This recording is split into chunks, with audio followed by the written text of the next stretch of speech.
Namaskar and welcome to this exciting episode of Sattology, debunking mythology. Sattology means science of truth, coming from the original root word Sat. And opposite of that is myth. Sanskrit root word myth is came from mythology, which means a science or study of fake lie imagination. Yesterday, I was in a Facebook argument, and I think I was slow programmed on Facebook for some reason. But personally, I don't post anything there, so I don't know what happened there. So I'm on the Facebook jail probably, and the point was, I just mentioned to someone that according to your mythology, we do not. You have no idea about your basis of where you're coming from, biblical mythology. Now, for that, it was very offensive to them. Just imagine Indians and Hindus in particular, they call their own history as mythology. They say, according to Hindu mythology. And we have debunked it a million times based on Mahabharat and Ramayana. And I have one more person who's a champion on this area, who is going to debunk it multiple times with his series of videos on Sattology and many other channels. So without delay, let us welcome a good friend, Rishi Muni Tapasvi, and he is a researcher in a modern words. And let us welcome Shri Nilesh Oak. Namaskar, Aditya. Happy to be here with you. As usual, like it's a pleasure, and people have been waiting for us to begin this show. So now we have a truth department in the US. So actually, they should rename it as Sattology department, and what they're trying to do is earlier they supported content moderation, but they want a more content moderation based on the Twitter takeover by Elon Musk. So what do you say about this? The truth brigades are there now in the US. Well, they have even that same brigade has coined the word post-truth, so, and the postmodernism and all that goes on. It will be interesting to see what happens. I am very confident it will backfire. It will take its time. It will backfire. The what you call the court system or the so-called justice system is been made a joke through this postmodernism also. Like I would say, in my considered opinion, one of the biggest disgrace is Professor Amartya Sen, who was given Nobel Prize is also for a sale, as you know, especially the economics Nobel Prize is a joke, but that was given to him. And if you may try to listen to his talk, I said try to because you were not able to, on the definition of a justice or definition of a peace. I mean, they will just pick some word, give a utterly boring lecture. Okay. And the idea is to camouflage incompetence under something that sounds very esoteric, sounds very thing. And most of the common people fall for it. I mean, good number of people fall for it because they are also brainwashed many times through the school system, then the education system. I noticed that when I talk to my daughter. For example, even when you show the evidence, it's like goes past through them or it doesn't even enter their brain. By the way, what is happening in US is just, I would say, very serious because people around the world tend to follow what happens in US. They are saying no more, but it still happens. But even the system, the justice system in India, which is essentially a colonial, import, it hasn't gone away. And I was looking at some of the judgments in the Indian courts and how fluid they are, which is to say fluid is also a postmodern, women studies word, kind of, how they will make whimsical judgments, even when they will say there is a constitution and there is a code. So I don't follow the news, Aditya, just so that you know. I mean, I do not watch TV, zero TV. We don't have a TV in our house, okay, and no cable connection, nothing. So I don't watch it.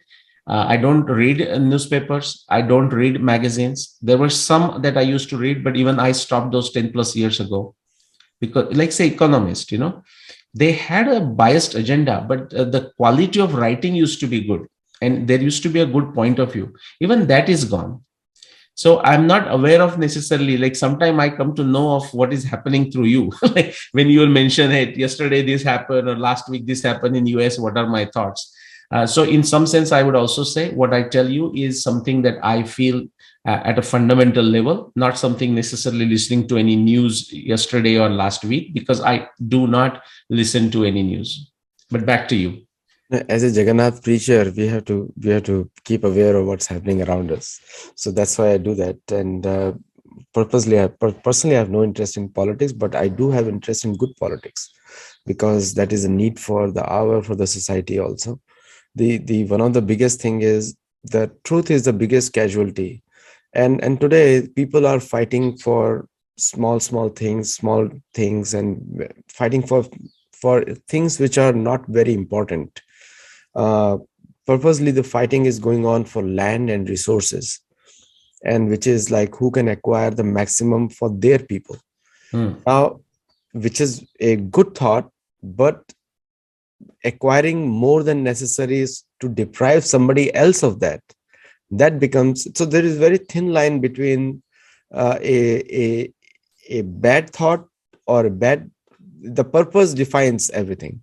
So very thin line. So like the moment you cross the thin line, you become exploitative, which is actually coming from Sanatan Dharma point of view and coming from Vedic point of view. Like no sincere follower of Sanatan Dharma or yoga meditation will actually tolerate this kind of injustice. And that's why people like you and me, you more than me, with your research and everything, we are trying to fight against that small thin line. Yes. And very thin line. It's just like sometimes we also cross over, like, Yes. and we also make that mistake. Yeah. So to bring back, at least honesty is that bring back again, just like in Yeah. yoga we do that. So I think that's what is needed. So my simple question to you will be, how, and I think it will lead to this presentation also, the part 4 of this, that how do we like keep a conscious attention on this thin line between adharma and dharma, and Hmm. and we maintain our thought process in a more homogeneous and I don't say heterogeneous because it is not needed here, a Yeah. homogeneous way Yeah. forward. A great question.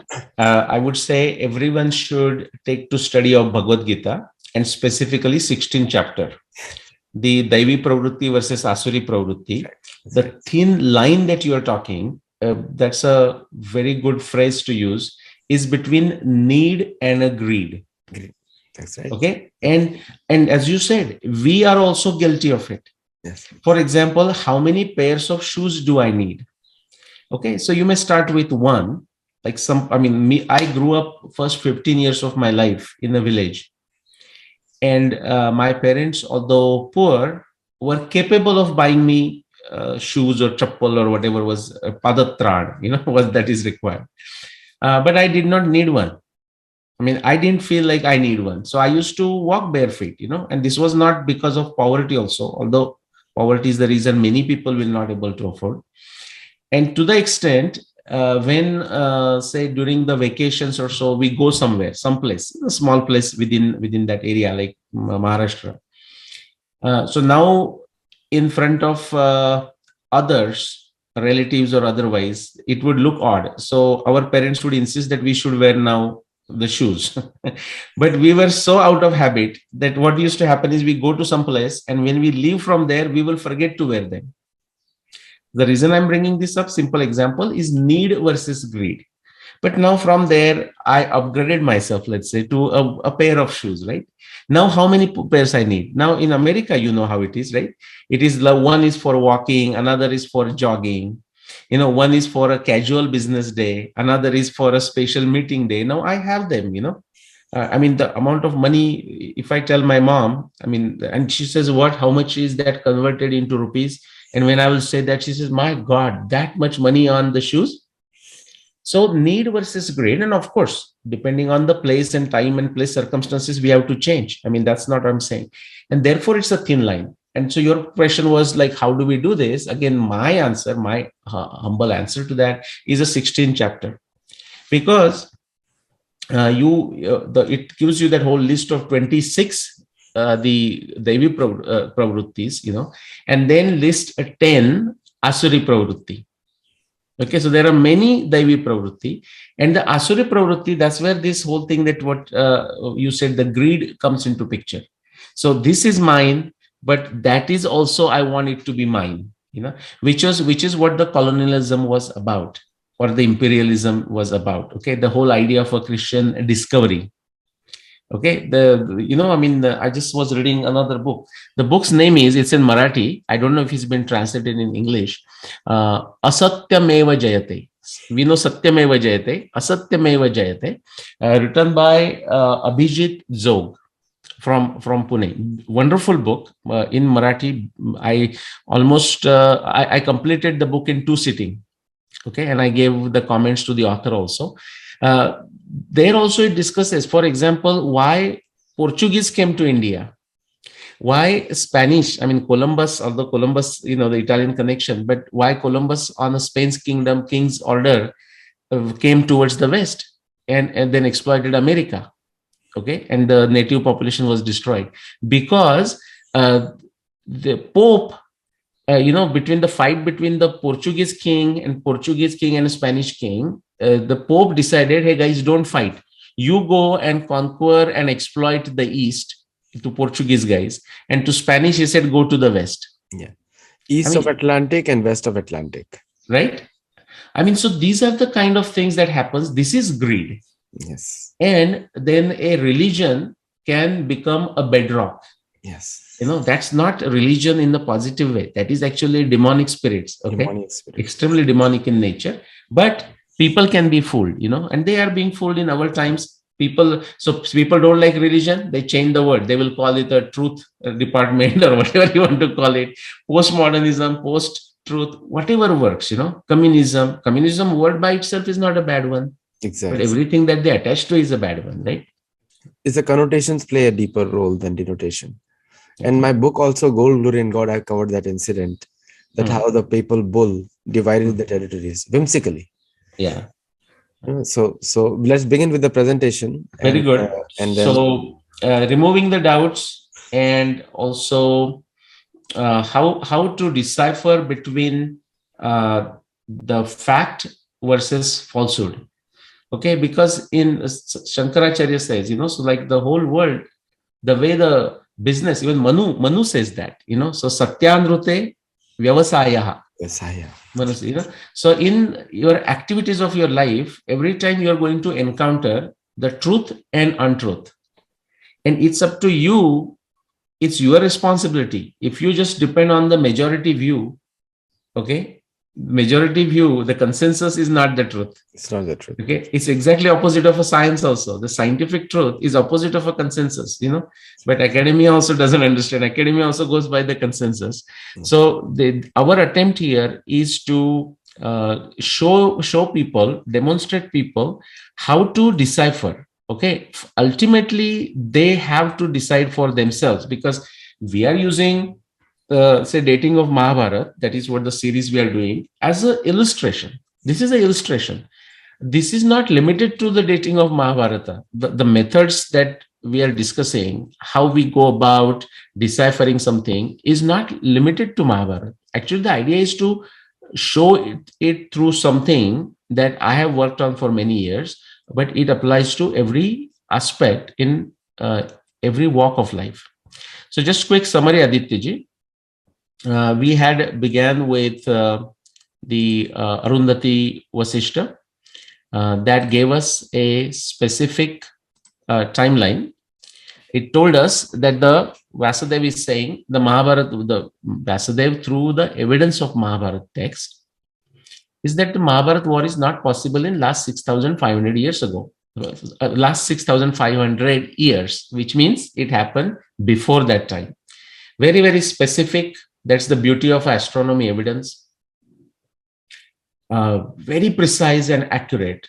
And actually, among all the disciplines of science, it is such a lucky situation when it comes to Indian Itihasa, there is no parallel anywhere in the world for the kind of evidence that is there embedded into the two Itihasa texts of India, Ramayana and Mahabharata.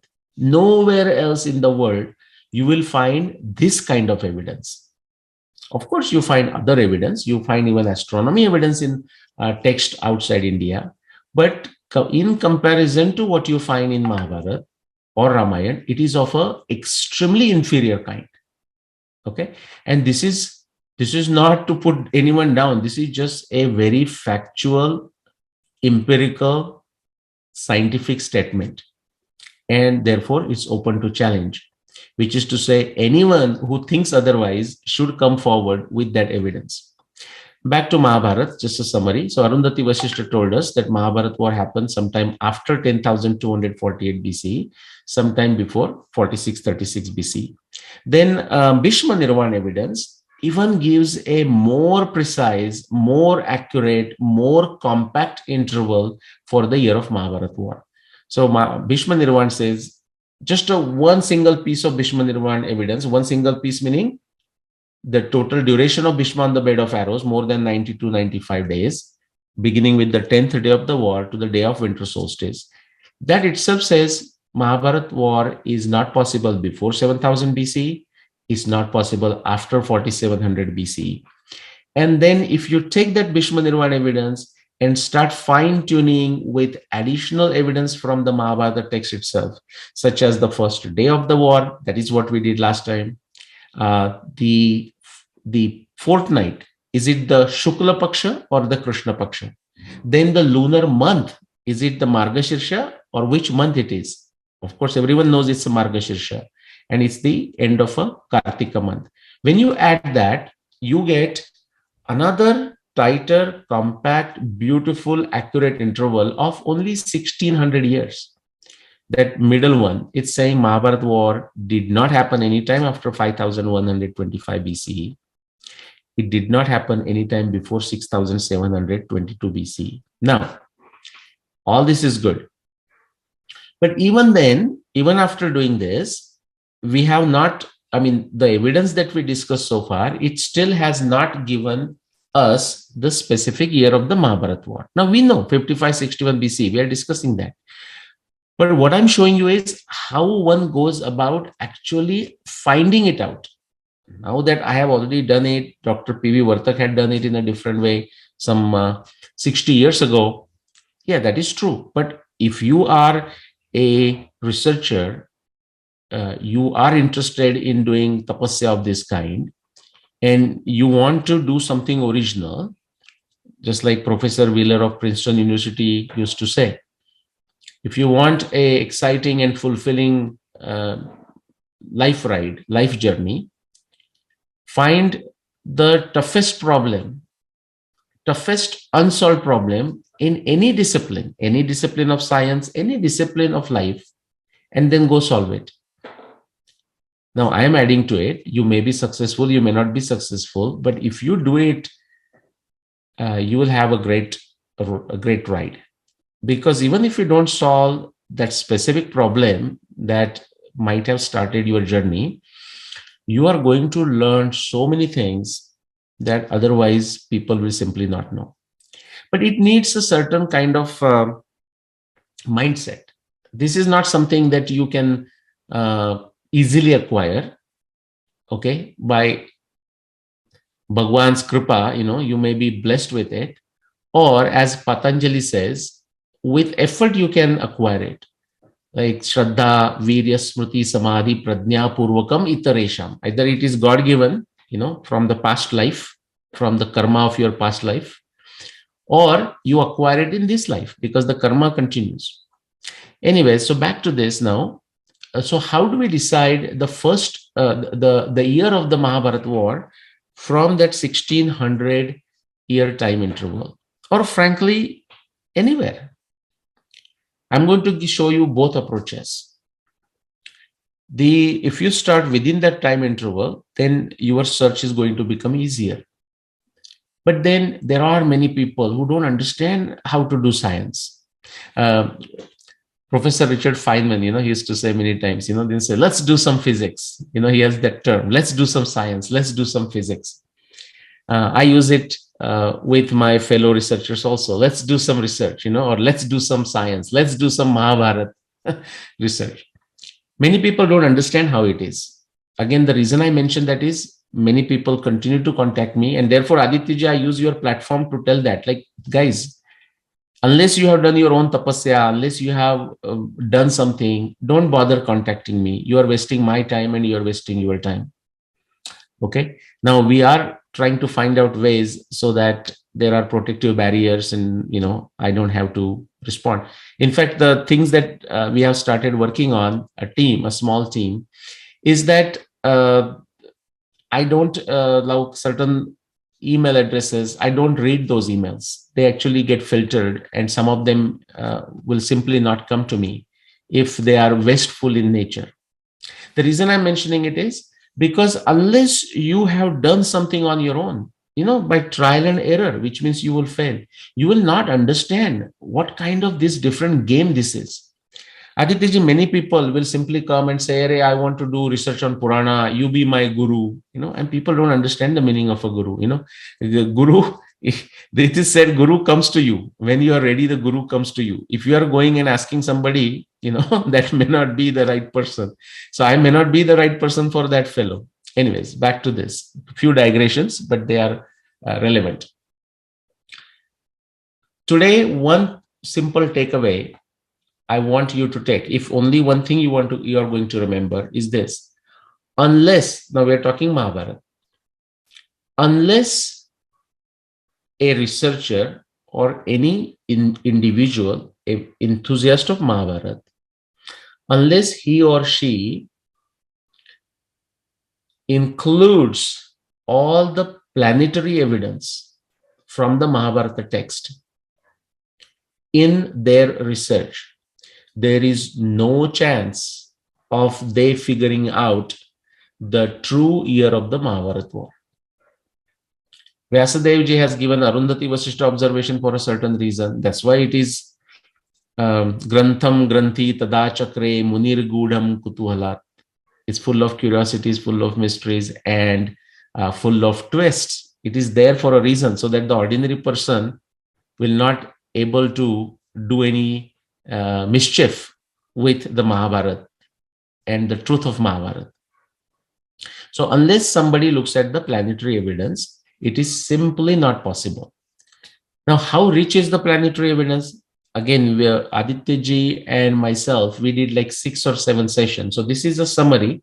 If you need to go in details, you need to go and watch that whole series on Sattology. I think it says Mahabharata Planetary Evidence, and 6 or 7 episodes together. Okay, so now we are going to look at the planetary evidence to determine the specific year. Remember, Arundhati Vasishta observation gave us a time bracket. Bhishma Nirvana evidence further narrowed down, made that time bracket compact. Additional tithi, lunar month, phases and positions of the moon, some of the markers in the Mahabharata text, which says that the Kartik Purnima is already over before the Mahabharat War. And it also says after Bhishma passed away, after staying on the bed of arrows for more than 95 days, from the 10th day of the war to the day of winter solstice, these all conditions are important. After that, Arjuna went to get some additional wealth because they have lost a lot of wealth due to the war. And he was back by the Chaitra full moon. So we have a Kartika full moon on one side, Chaitra full moon on another side. In between, these things have to happen. More than 95 days have to pass between falling of Bhishma to Bhishma Nirvana, or more than 102, 105 days has to go between the first day of the Mahabharat War and winter solstice. And the full moon of Chaitra is going to happen, all of this. See, these are the conditions. That's how we create a jigsaw puzzle. Therefore, a certain piece, unless you have all the other pieces right, it's not going to fit. Or if you're solving a crossword puzzle, if you got other words wrong, then that has an effect on getting the next word wrong too, right? You are not able to get the next word right in a crossword puzzle. This is that puzzle. That's what has been already said internally in the Mahabharata text. That is the beauty of all Indian text, or I should say almost all Indian ancient text, ancient Indian narratives. What is that beauty? The book itself tells you how to study the book. The book itself tells you what is the purpose of the book, whether it is Ramayana, whether it is Mahabharata, whether it is Bhagavad Gita, which is part of Mahabharata, and so on. So let's look at the planetary evidence. The evidence is given in the Mahabharata text for a reason. Okay, it is, the meaning is also given. Vasudev is saying to Dhritarashtra, I am saving, don't worry. The Kala Mahima is such that everything gets destroyed. The time is a destroyer of everything.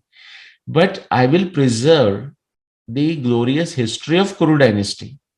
It's not just the Mahabharat War. Mahabharat War kind of the end chapter there.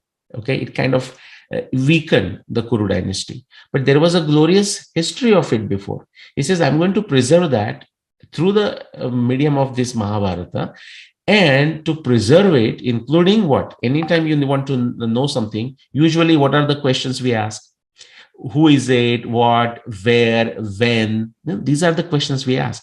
So Mahabharata is answering those. Who is fighting? Where are they fighting? Who are the fighting? The cousin, two factions in one family, the cousin brothers, right? Kauravas versus Pandavas. Where are they fighting? Kurukshetra. When are they fighting? Middle of 6th millennium BC. Those all evidence is given in the Mahabharata text, but it is given in such a way that people will not easily able to find out. If somebody reads in a certain way, there are actually many people who look at this and says, you know what, this is not a real story. Like Adityaji talked about mythology versus Sattology. Many things, this is a rupak in the sense of an allegory. It's like an allegorical text. This is not a history. Many people in India had also thought about it, because everyone, India, the whole Sanatana is about what? Freedom of thought. Okay, because if there is no freedom of thought, there is no free will. Therefore, freedom of thought is one of the principles which, as those people who study knows, it is purely lacking from Abrahamic religions. The freedom of thought is not there. Or sometimes there is a pretension of a freedom of thought, but it is within the bracket. Just like you see on, I don't watch the TV, I said, just like you see on the likes of, what do you call, MSNBC or whatever these channels are. I mean, any channel. They will create the question in such a way that you fight within, you argue, you're pretentiously allowed to argue, but the limits are very, very narrow. I remember when President Bush, they were deciding to attack Iraq. The kind of discourses that used to happen on the American TV, they were more like not about should we attack. I mean, is this even a right thing? I mean, is this morally correct to attack some other country when they are not directly involved in these terrorist activities? That is this all Al-Qaeda and whatnot. When that discussion was happening, there was no discussion of that. There was no discussion even about whether to attacking Iraq is right or wrong. There was a simple discussion about when to attack Iraq.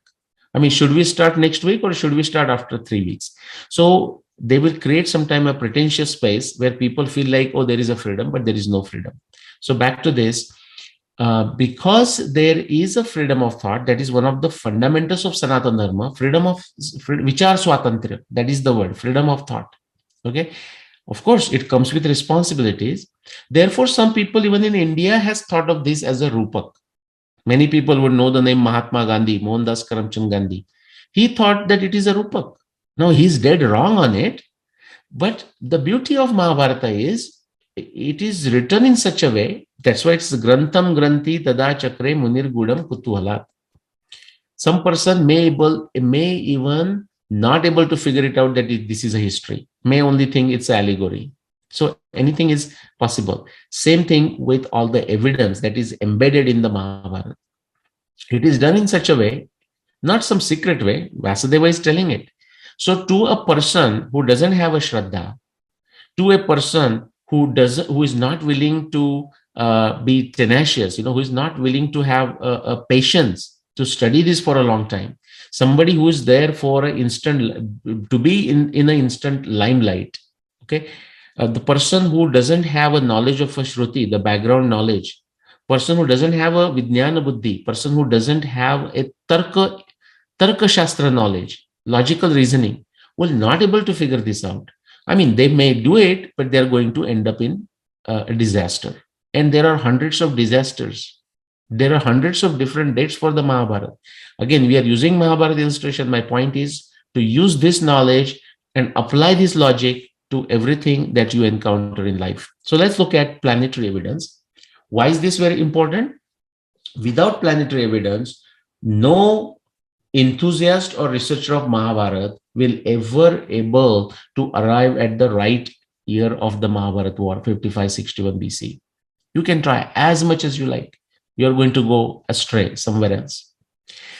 Again, because we have discussed this in detail in 6 parts, I'm going to go a bit fast through this. But just to give you an idea how this jigsaw puzzle gets solved. As in describing the planetary evidence, Vasudev uses certain words. And those of you who understand scientific acumen with Jnana Buddhi, the theory, scientific theory demands consistency. Okay, now there can be exceptions. For example, Copernicus could not explain all the observations, planetary observations, even when he modified the theory from Ptolemy to his theory, like Earth at the center to Sun at the center. But he could solve more problems than the Ptolemy's theory could do. When Kepler made further improvement, which also means he falsified some of the assumptions of Copernicus, such as the circular orbits, okay, where Kepler said they're not circular, they're elliptical, he solved many more problems. Those of you, if you are students of astronomy, physics, you know, with Kepler's elliptical orbits, all the assumptions, these mathematical formulations of equants, of epicycles, they were just gone. Zip, foop, they were simply gone. Okay, so consistency is very important, but doesn't mean you will solve all the problems in one thing. Here in Mahabharata, Vasudev has given vakra, like he's referring to certain motion of a planet as a vakra. And Mahabharata, he gives 3 references. 2 references in the context of a planet Mars, and 1 reference in the context of planet Jupiter. Okay, so I'm going to read this to you here. Now, what is the point behind reading this? Those of you who are into chanting, those of you who are into reciting the Sanskrit mantra, the Sanskrit does help you with your language, does help you giving a practice to your tongue. It does actually has effect. There are studies done in the labs, has an effect on the mind, has an effect on your virtuous living and so on and so forth. Like, Adityaji began with what's the recipe for need versus greed, and I said 16th chapter of Bhagavad Gita. People should start reciting 16th chapter of Bhagavad Gita. I would say simply start reciting it, even if you don't understand the meaning initially. But inside something will come to you that will say, now I should go and look at the translation of this 16th chapter. But simply start reciting. Abhayam sattva samshuddhir jnana yoga vyavastiti danam damascha karmash swadhyaya stapa arjavam ahimsa satyamah krodha tyaga shantir paishunam daya bhuteshvalo luptvam mardavam hirachapalam teja kshamadruti shaucho nadroho natimanita. Just keep on going like this. You will also recite the asuri pravrutti, but now you are reciting asuri pravrutti to know what not to do. Okay, back to this. So Sanskrit chanting is very important for that reason. These are from, again, Mahabharata. Senayor shivam goram karishyati mahagraha magaswangarako vakra shravane cha bruhaspati. See, it will go like just like you are chanting Bhagavad Gita. It's Anushtup Chanda. कृत्वा चांगारको वक्रम ज्येष्ठायां मधुसूदन अनुराधां प्रार्थयते मैत्रं संशमयन्निव नूनं महद्भयं कृष्ण कुरूणां समुपस्थितं विशेषेण हि वार्ष्णेय चित्रां पीडयते ग्रह. Now what you'll find is like Ramanam, for example, name of Rama, sends scares through the demonic individuals. The same thing happens with this. This sends scares. That's just the two verses of the astronomy evidence I'm reading, and I'm going to read a few more. It sends the scares through fake Mahabharat researchers. Do you know why? Because they don't like this Mahabharat evidence, because it destroys their fake claims. What it is saying is, remember the word vakra. Now I understand, my apologies, not everyone can read Nagri, but the word vakra that I'm referring to is here. Again, that word vakra is here. And so Mars is doing this so-called vakra motion. I'm saying so-called vakra motion because there also these fake researchers have created a lot of confusion. Mars is doing near Nakshatra Magha. Jupiter is doing near Nakshatra Shravan, and we get the other side, right side, we get another reference where again Mars is doing near Nakshatra Jeshta Anuradha. Now in our times, even in Indian astrology or astronomy, both, Vakra is understood as a retrograde. So people will just say, "Oh, come on, show me the Vakra retrograde motion." Again, problem is Shraddha, Virya, Smriti. If you don't have the background knowledge, the required background knowledge, you are going to ask such stupid questions. When I used to teach corporate training, and I still do it occasionally, but you remember, like typically teacher will tell you to make you feel at ease, like your professors would be doing that too, where they would say, guys, there are no stupid questions, or only stupid question is the one that never gets asked, or something like this. And jokingly, of course, but with some seriousness, I used to tell my corporate folks that I used to do training. I would say, guys, actually, have you heard this? That there are no stupid questions, and everyone would nod. Yeah, we have heard this. I said, let me give you a news. Aditya used to do that. Okay, I said, let me give you a news. There are actually stupid questions.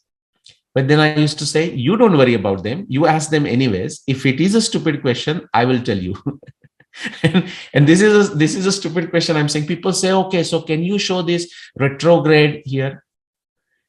Mars, Vasudev is describing the situation around the Mahabharat War. Mars goes retrograde every 2 years.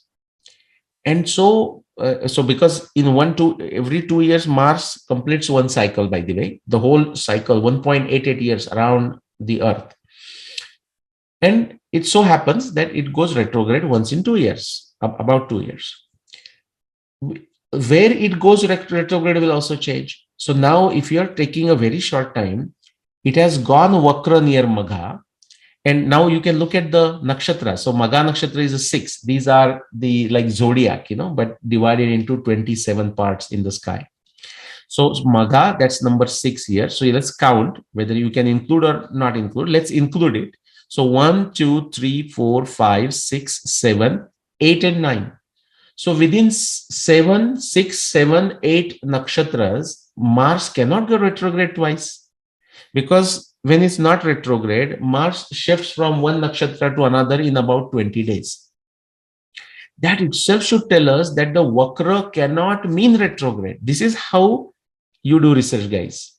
Now, this is still a conjecture. When I did it 12 plus years ago, it was still a conjecture. I said, yeah, so the Vakra wouldn't mean retrograde in the Mahabharata times. And then I started studying. Now I'm going to give you a simple conclusion of it, because it may become otherwise heavy for you.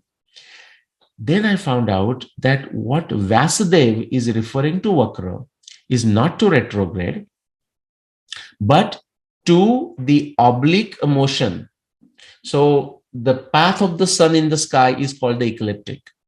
People of physics and astronomy would know that, should know that. Okay, it's a very basics. It's like a 1 + 1 = 2. And all the planets, including moon, Sun is what defines the ecliptic. Sun's path is the ecliptic, the reference point in astronomy. And all the other planets, because more or less they are in the same plane with the mathematical plane with respect to the Earth also and the solar system. So they appear around that same belt, but they're not exactly follow the sun's path. Sometimes they are to the north of the sun's path. Sometimes they are to the south of the sun's path. And Vasudev is referring to this Vakra motion as the oblique crossing of a planet across the sun's path, ecliptic. How do I know that? Well, I did not know that. That's why we do research. If you know everything, there is nothing to research. Over time, people create their own confusions. That has happened in Mahabharata. That has happened with Ramayana. So I made a theory. I said, okay, that Vakra is definitely not retrograde. So what it could be? So then what I used to do is I used to take simulations and go for long time meaning physical my time, but in the astronomy speak, long time, for years, thousands of years, like every year, every day, and see, just become familiar with all kinds of planetary motion. Now it said, okay, it's not retrograde. What other motions we find? Surya Siddhanta describes 5, 6, 7 different motions of the planets. Okay, how beautiful. Those of you who are very interested in astronomy, they should consider Surya Siddhanta. But don't just send me an email and saying, yeah, please educate me on Surya Siddhanta. No, you should be willing to give your whole life to study Surya Siddhanta or few verses of Surya Siddhanta. Back to this. So I said, Vakra is not retrograde, what it could be. And after a lot of study, I said, well, it appears, and now I'm convinced, and you should be convinced if you follow this and do your own simulations, that Vakra means it's an oblique crossing of a planet across the ecliptic, which is sun's path in the sky as seen from the Earth. And lo and behold, when I started testing now in the year 5561 BC, so think of it, we are looking at astronomy observations. Vasudev tells you that Samvatsara sthainancham graho prajulito ubha Vishakha samipasto brahaspati shaneshcharo. The observations are made over a period of 1 year, plus minus 1 year. So Mahabharat year around that time, because you will see the descriptions of these planets, 50 plus rich evidence. Sometime a planet is described with respect to this nakshatra. Another time the planet is described with respect to the other nakshatra. So the planet is instantaneously, the next day is not going to jump and go to next nakshatra. Some planets go fast, like Buddha and Venus, the Venus and Mercury, they go fast, almost the same speed as the sun, more or less, you can say. Mars takes 2 years, but then you go to Jupiter. Jupiter takes 12 years to make a complete circle around the Earth through the nakshatra system.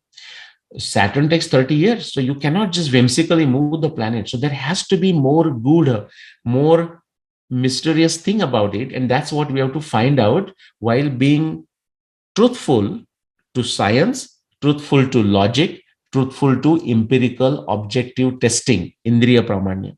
So when I did that, this is the conclusion.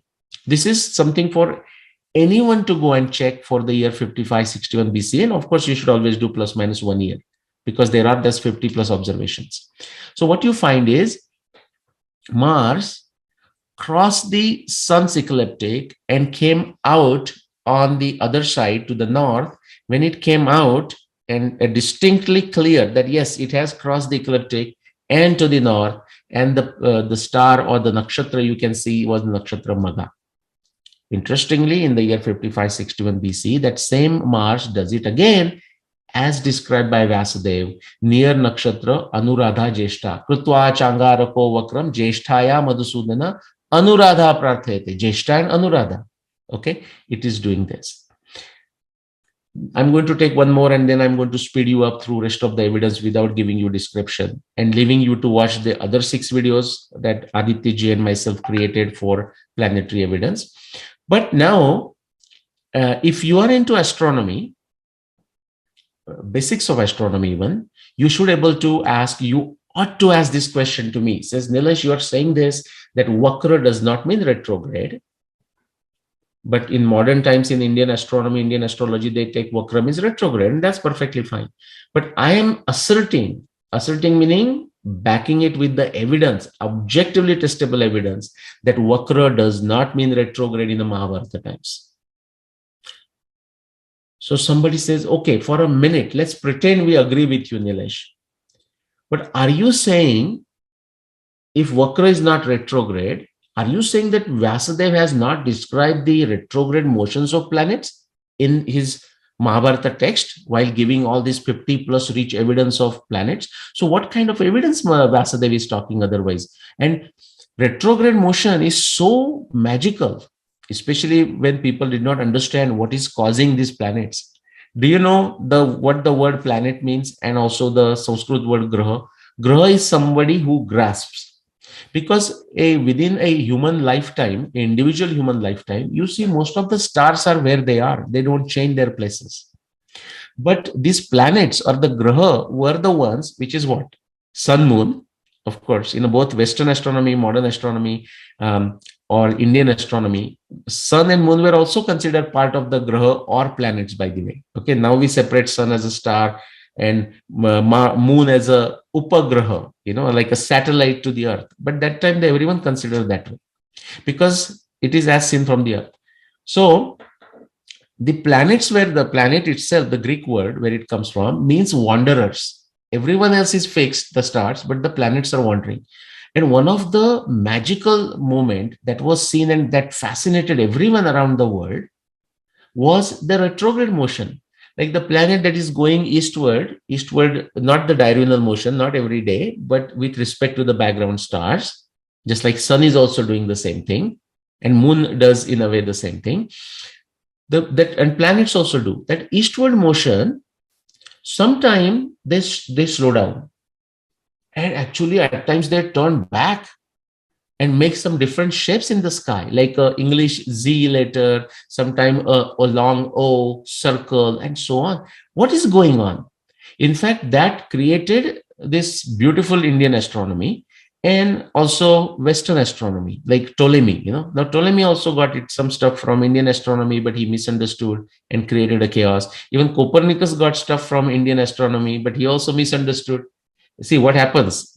Those people who are copying things, usually you are copying, you are not understanding the original, so you are not going to understand everything. That happens with Newton also, with the calculus coming from India with the Jesuit priest. Okay, Newton also made mistakes. He did not understand the calculus the way it was done in India, and so even with a mistaken calculus he could do magic. Just imagine what magic one can create. People should listen to Professor C.K. Raju's lectures. Okay, if you truly understand what calculus is, how much more magic one can create. But back to this. So somebody should ask the question, if Vakra is not retrograde, Nilesh, are you telling me that Vyasadeva in his Mahabharata and 50 plus rich evidence of planets, graha evidence, has he not described retrograde? How can that be? And if somebody asks that question, they are absolutely right. By the way, quickly, last to mention, the Jupiter went Vakra near Shravan, and that can be also shown for 5561 BC. But let me show you the retrograde motion. If somebody asks the question, somebody ought to ask the question, and the answer is yes. Vyasadeva has described the retrograde motions of the planets, 4 planets, in such a precise, accurate, impressive details. You will be impressed if you understand this. If you understand this, you should get goosebumps. After you test this, you just like Siddhartha Chabraji went and said, let me go and test what Nilesh is saying. Does it make sense? Is it true? I'm hoping, and that's why Aditya and myself, we do these sessions. I'm hoping that new students, young researchers and old researchers, okay, they take to this and says, well, is this true? Let me go and check. Because many of the so-called established researchers, whether in Indic space or non-Indic space, they are not going to do it. They are so scared of this. Again, read 16th chapter and understand the scare of the Asuri Pravrutti. Why are they scared? Because their shops are closing. Okay, they were bluffing to people with all kinds of crazy things, guys. Therefore, no, you will not find these people discussing this evidence. But the power of social media is such that now no longer these things can be hidden. Okay, So now what I'm showing you on this page, again, it's in Sanskrit, and my apologies, those people who cannot read Nagari. But there are ways, Roman style, you can still read Sanskrit. But if you have enough of energy, do learn the Nagari script too, so you can read most of the Sanskrit text. Not all of them are in Nagari either. What I'm showing you here at the top are the 4 descriptions of the retrograde planets, 4 different planets. And as I said, if you truly read them and you using mathematical calculations, using your manual mathematical calculations or astronomy software, if you do this for 5561. And by the way, take these calculations, and if you think in your Shraddha or Andhashraddha, whichever way it is, that, oh, Nilesh, I don't agree with your date, I agree with somebody else's date. I mean, what do you mean by you agree? Yeah, you have a right, freedom of speech, remember, freedom of thinking. You have a freedom to pick another date. If that's what attracts you, Krishna says, now this is the 17th chapter, by the way. Krishna says, Trividha bhavati shraddha dahinansa swabhavaja satviki rajasi chaiva tamasi chetitam shunu. He's telling Arjun, now listen to the 3 types of shraddha. There is a sattva shraddha, sattvik shraddha, rajasi shraddha, and tamasi shraddha. Trividha bhavati shraddha. So sometimes why some people like a hot food and why some people like sour food, just like there is a variation. Even in conviction, there are variations. Even in understanding, comprehending, there is a variation. Buddhi is of 3 kinds. The tamasi buddhi, the buddhi of the most inferior kind, the buddhi is still there. Okay, the intellect is there. But if it's of an inferior kind, do you know what it does? It exactly takes the truth. We started with the truth. It takes the truth and turns it upside down. Okay, adharmyam dharmam itiya manyate tamasavruta sarvarthan viparitamsha. It turns the truth through 180 degrees. My point is, take these references. Don't take me at the face value. Like, just because I'm saying you don't have to trust, believe anything. You take these references, learn some astronomy, either mathematical calculations, learn how to use astronomy software. There are many astronomy softwares. Pick any. If that software doesn't agree with what I'm showing you here, start asking the question why that software does not agree. Don't immediately come to me and say, oh, that software doesn't match. No, there are problems with some softwares. Okay, so go through it. You will learn a lot. We'll stop on this, Aditya, after I do this. And because what I showed you on the previous page and what I'm showing you on this page, these are actually 7 pieces of astronomy planetary evidence out of 50 plus in the Mahabharata text. My point is, only if you take these 7, is going to take you to 5561 BCE and no other year. Okay, so now what are these? Vakra is not retrograde, but is Vasudev describing retrograde? Of course. Retrograde motion is the most fascinating things about the planet. That is why the whole Western astronomy came into being, like from Ptolemy to Copernicus to Kepler to Newton to Galileo, to everyone, to all the way time to the Newton, to Einstein. Something that Newton cannot explain, the very peculiar orbital issue with the planet Mercury, that could only be explained when Einstein finally came with the relativity. It cannot be explained by the Newton's theory of gravity. Okay, so these verses that you are seeing here, they are describing retrograde motions of 4 planets. Now, quickly, especially the superior planets, because Venus is always bright. If you have noticed, if you are into visual astronomy, Venus is always bright. But the superior planets, and by superior planets, this is a Western term again, not even scientifically correct, but it's become familiar, so we'll use it. Superior planets, in the sense, those are outside the Earth, so Mars, and visible to the naked eye, let's say. So Mars, Jupiter, and Saturn. When they go retrograde, and again, please go to Google and study what retrograde motion is and so on. I will assume that you know it. They're always in opposition to the sun, so almost like Earth is in between. Okay, and therefore, just like a full moon day, sun's light, not moon, sun's light is falling on these planets, Mars, Jupiter, and Saturn, on that side of the planet which is facing the Earth, just like a full moon. So therefore they look brighter. There is another factor. Usually when that happens, which is to say their orbits are in opposition to the sun. So sun is on the other side, Earth is somewhat there, and which means relatively speaking, Earth is closer to those planets at that time within the relative distances. So because of the proximity of a distance plus the fact that their sides facing the Earth are also lighted more because of the sun's light, they look brighter. Among these three solar superior planets, Mars, Jupiter, and Saturn, Mars gets extremely bright, amazingly bright. Okay, it becomes like one of the brighter object during the retrograde of a Mars. And lo and behold, Vyasadeva is actually telling you this, describing in such a meticulous details that will simply give you goosebumps if you understand the importance of it. Something that happened 7,500 years ago. But how do we know 7,500 years ago? Okay, this is not circular logic. We know 5561 BCE using these references, trying to study through astronomy and solving the jigsaw and the crossword puzzle together. Let's look at these references and we'll stop. So four, anytime you see this R written in this, that is referring to the retrograde motion that is given at the top. So I'm going to discuss four. So what are those four? See, this here I'm shown here, this is Saturn and this is Jupiter, but they are described in a different context. So Saturn is on the one side, Jupiter is on the other side. Other side of what? Other side of nakshatra Vishakha. So the verse in the middle, it says Samvastaras Tainancho Graha Prajvalito Ubho, both were shining brightly. Prajvalita meaning they are always bright. All the planets are bright, visible planets. That's why we see them. But this other one, so I mentioned Prajvalita. Okay, it's an adjective. They have become extra bright. That's what it is referring to.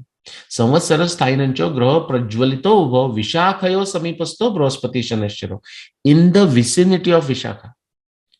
Now, many Mahabharata researchers will say Vishakha means they should be next to Vishakha. Okay, nothing wrong in taking that interpretation.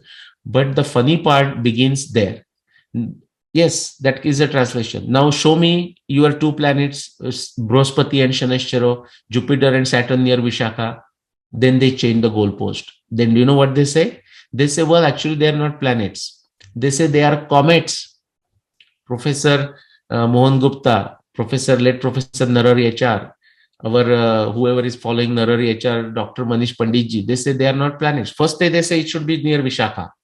Saturn and Jupiter should be near Vishakha. They say, Nilesh, where are your Saturn and Jupiter? I said, yes, they are in the vicinity of Vishakha. Samipastho. Guys, learn Sanskrit. Go look for this. Because there are additional references in Mahabharata which tell you about the position of Saturn near Nakshatra Bhaga. So this is not the only reference. This is the jigsaw puzzle, guys. This is the crossword puzzle. Only one line vertical or horizontal fitting is not sufficient. You have to match horizontal and vertical. So they are in the vicinity of a Vishakha, Saturn and Jupiter. Yes, so this is this verse. They are shining brightly, so they are in retrograde. But there are other verses in Mahabharata which says, for example, Bhagam Nakshatram Akramya Surya Putrena Pidate. Saturn was also giving Pida by doing a Akraman, by being near. Akrama, also the meaning is being near. Go check Sanskrit dictionary. To who? To Bhaga Nakshatra, which means Purva Falguni, Uttara Falguni. And it says it physically was there, near. Akramya. Okay, that's why it needs to be there. Now here, what does it say? We saw the previous one, Shravanaicha Brahaspati. The Jupiter is going to cross here across the Shravan. It has to be near Shravan. Otherwise, it's not going to be there unless you go back 12 years or go forward 12 years. And there is an additional verse where it doesn't say directly Jupiter, but it refers to Shamo Graha Prajvalita Sadhuma Sahpavaka Indra Tejasvi Nakshatram Jeshta Akramya Tishtati. Okay, now it is doing Akraman, again being near Nakshatra Jeshta, again that is Jupiter. So Jupiter is near Jeshta Saturn is near Falguni, and therefore, when you look at the picture with the Vishakha at the center, they are in the vicinity of a Vishakha. That's how you solve crossword puzzle. That's how you solve jigsaw puzzle. But the more fun is there. So now they were into retrograde. So those two are given by Vasudev, where they were positioned and where they were going retrograde. Let's quickly look at two more and we will stop. Now let's look at the Mars. Beautiful. Remember, how rich is the Mars evidence in the Mahabharata? We already looked at it's going Vakra twice near Magha, but also near Jeshta Anuradha. And it was also affecting Chitra Nakshatra. Nunam Madbhayam Krishna Kuruna Samupastitam Visheshenai Vashneya Chitra Pidete Graha. That is referring to Mars only, the previous verse. Okay, like this here. Again, if you cannot read, unfortunately, my apologies, but this is referring all to Mars. Now that same Mars is gone retrograde near where? Beautiful description from Mahabharata. It's saying, Dhruvam prajvalitam ghoram apasavya pravartate. Guys, if you understand just this one verse, it's worth it. If you need to spend 6 months to understand this first verse, do it. Those of you who are interested in Mahabharata, those of you who understand astronomy or are willing to learn astronomy, do this. It should give you goosebumps. Dhruvam prajvalito ghoram apasavya pravartate chitra swatyantare chaiva dishtita parushagraha. Because of time, we will just take these first two verses for Mars. It says Dhruvam, Mars became fixed, and apasavya pravartate, started traveling in a abnormal, non-normal direction. Remember what I said? When the planet goes retrograde, it comes to a point, usually they are going eastward, but now they slow down. Now they almost become steady. Even they go backwards, make different shapes in the sky, and then go forward. That's retrograde. Dhruvam prajvalitam ghoram apasavya. Apasavya is a non-normal, abnormal motion, and something more. Prajvalito ghoram. It has become bright and extra bright and scary bright. Okay, there are two words. All planets are bright. So why mention even that they're bright? Oh, because they're in retrograde. Prajvalita, but not just Prajvalita in case of Mars. Ghoram, scary, scary bright. And that's exactly what happens. I would encourage you to go to Google and astronomy text and look at the retrograde motions of the Mars. But something more. Where is this happening? Chitra swatyantare chaiva dishtita parushagraha. Between nakshatra, Chitra and Swati, this planet was become steady there. Okay, so I showed you Jupiter and Saturn. I now showed Mars. Quickly, let's do the last one. And planet Venus, Shukra. It also goes retrograde every 2 years or so. And how is it described? Shukra proshtapade purve samaruyya vishampate uttaretu parikramya sahita pratyudikshate. Planet Venus, okay, came near Purva Bhadrapada, the nakshatra Purva Bhadrapada, and by turning northwards, it made a parikrama. It made a circular path. It took a circular round. This is again its retrograde. And then it went further, right? In company of someone, Sahita Pratyudikshate. That we'll not discuss because of time, but also because we don't have the simulations ready here. So Vasudev is describing retrograde motion of 4 planets with their specific positions in the sky with respect to nakshatra, their specific descriptions of their brightness, and their specific motions. For example, Mars going in a non-normal direction, Shukra doing parikrama, and Saturn and Jupiter, they don't move much, because remember, Jupiter takes 12 years to complete the whole circle. Saturn takes 30 years to complete the whole circle. So their motion is not described per se, but in fact, it is said samvastaras thainancha. They became fixed, steady in one place in the vicinity of Vishakha. I'll conclude.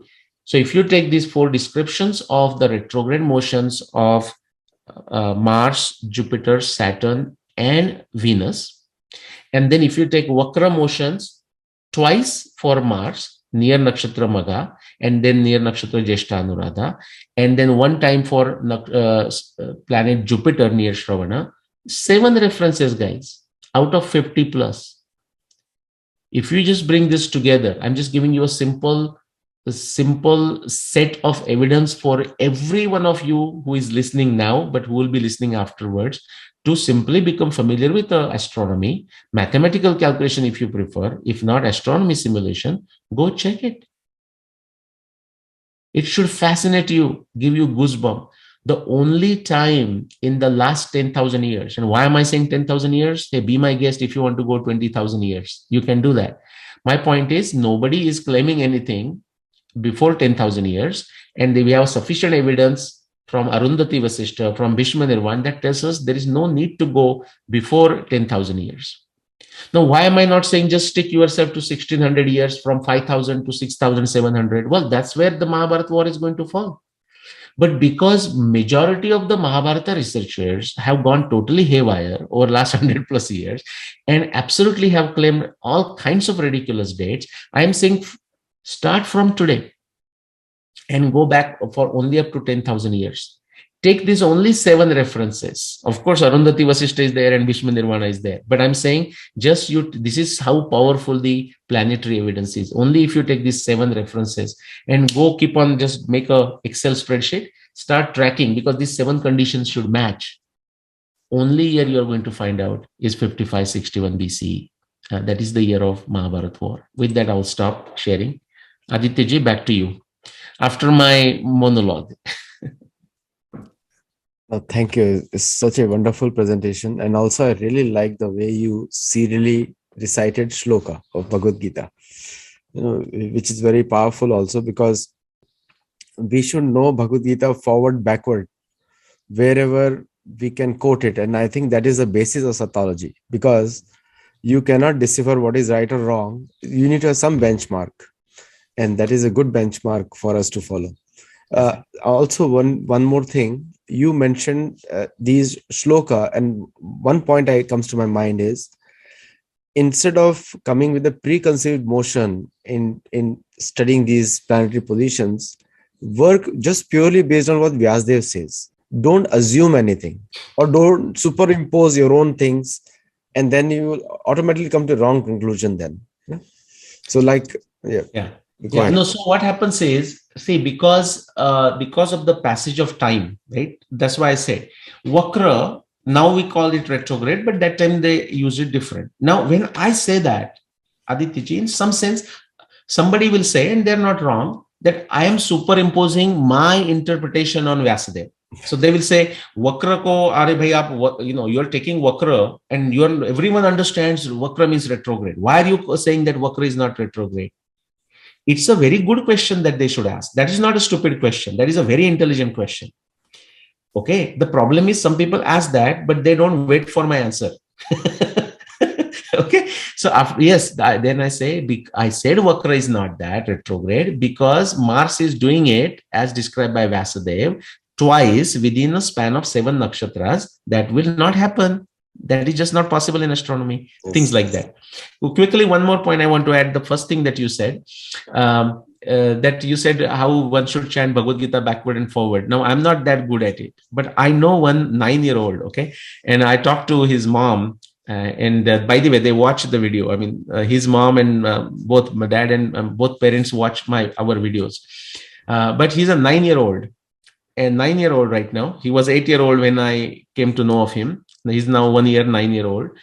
You can just say Bhagavad Gita 13.7.